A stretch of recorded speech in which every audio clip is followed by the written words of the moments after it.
I'd like to ask Steve maybe to discuss a few of these numbers that were just released. I mean, literally just released. And then we're going over and we're going to do Purple Heart. We have some incredible, brave people that I look forward to, so we're going to do that right after this. Steve, could you say a few words about the various charts? Thank you, Mr. President. So I called the President because I had some very good news from some new data that we've been able to put together that no one has ever seen before, and I'll just very quickly go through these. So I was telling the President that he did the right thing in calling for a new head of the Bureau of Labor Statistics, because this shows that over the last 2 years of the Biden administration, the BLS overestimated job creation by 1.5 million jobs. That's a, Mr. President, that's a gigantic error. And I don't know if she's, I'm not It might making not have been an error, that's the bad part. If it was an error, it would be one thing. I don't think it's an error. I think they did it purposely.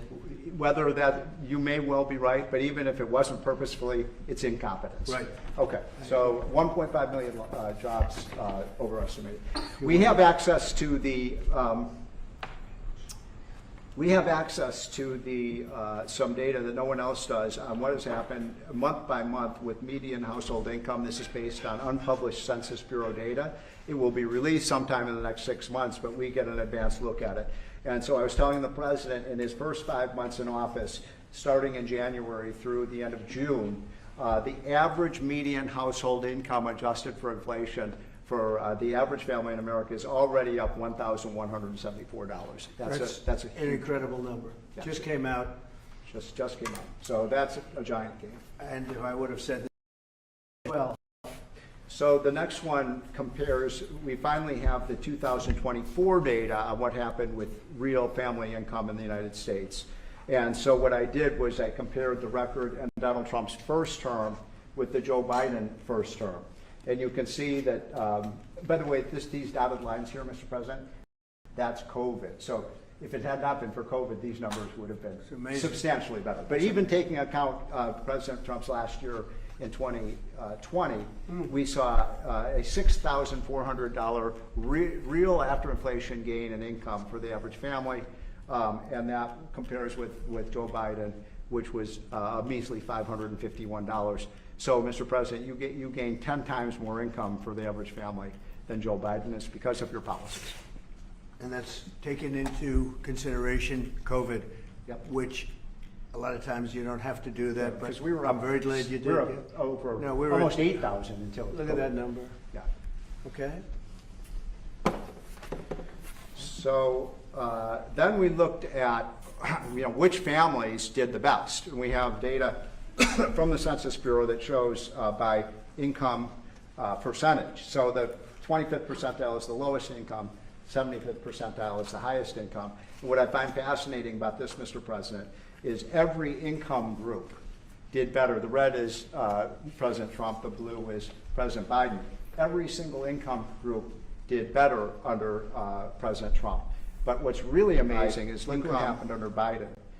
The lowest income group lost income under Biden. They were poor 4 years after Biden's presidency. No gain virtually whatsoever for the middle class. And the rich was the only group that did better under Biden, which is ironic because Biden keeps saying he was trying to get rid of income inequality. He made income inequality worse, not better. It was President Trump that reduced income inequality. These numbers just came out, by the way. Yep. And then finally, these are the numbers just I just showed you in percentage terms. Mr. President, these are the numbers in dollar terms. So even the lowest income, 25th percent, gained about $4,000 in income. That's a lot for a lower income family. $6,400 for the middle class and almost $10,000 for the richest. So you can see every income group did better. These are the numbers just I just showed you in percentage terms. Mr. President, these are the numbers in dollar terms. So even the lowest income, 25th percent, gained about $4,000 in income. That's a lot for a lower income family. $6,400 for the middle class, almost $10,000 for the richest. So you can see every income group did better under Trump than Biden by a wide margin. That's the story.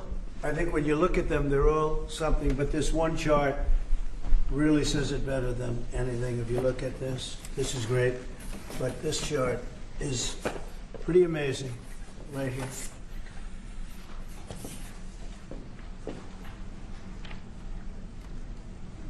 All new numbers. Okay?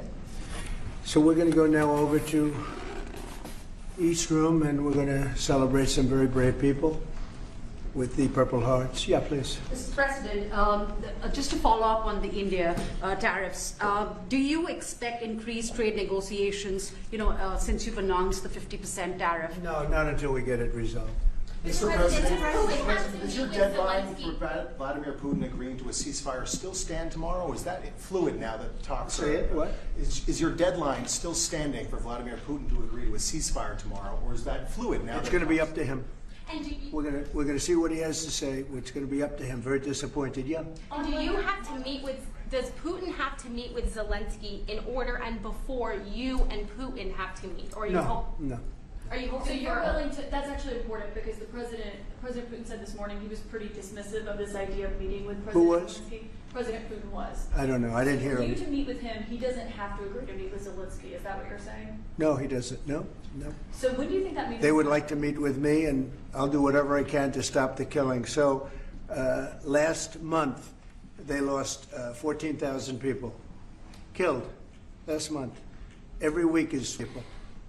So I don't like long waits. I think it's a shame.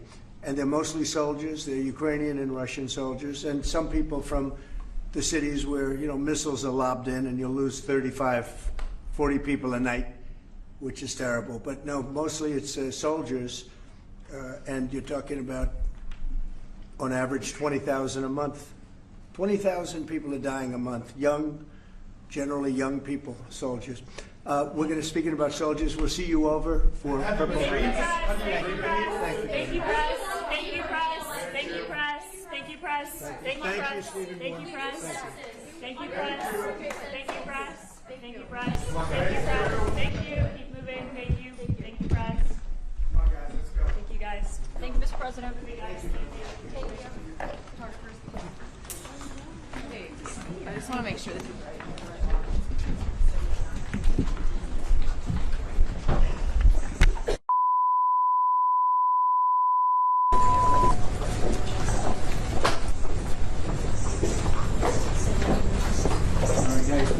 All right, guys.